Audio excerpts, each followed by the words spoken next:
to let the water systems and food systems and planetary climate systems get destroyed. That is the stupidity which rules us today. So our challenge really is against stupidity. Finish the water, you'll find a substitute.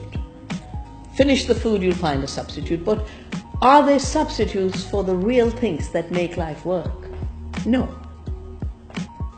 The food that they say they'll find a substitute is fake food that is doing huge amounts of damage to our health.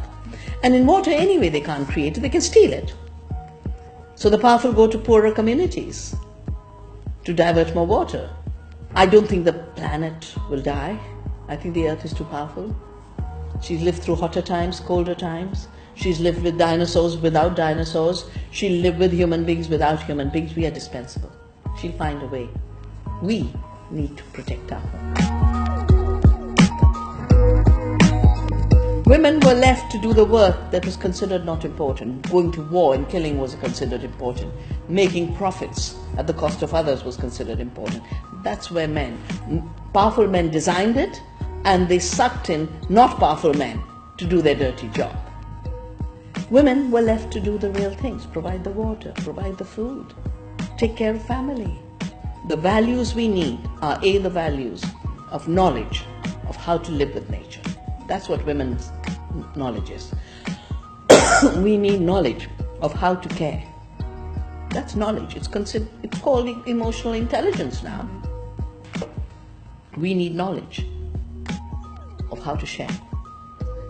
That is a capacity we will need more and more in the future, in a period of privatization and in a period of extraction.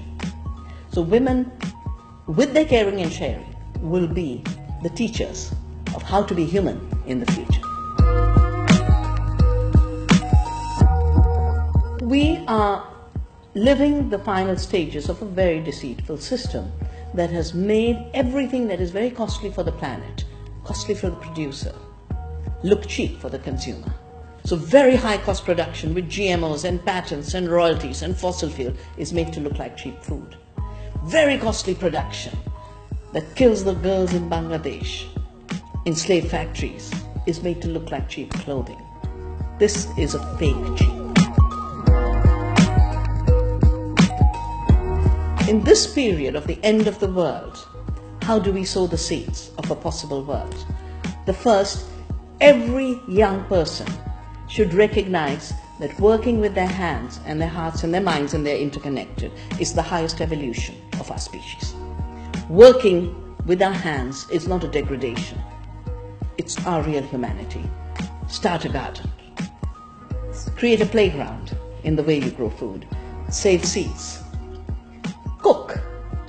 It was treated as a backward activity that your mother cooked, and was treated as not work.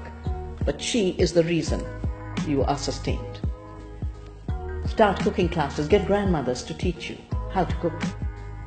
Create community. We are not atomized producers and consumers.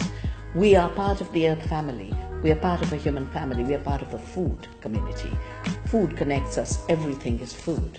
And finally, never be afraid of deceitful, dishonest, brutal power.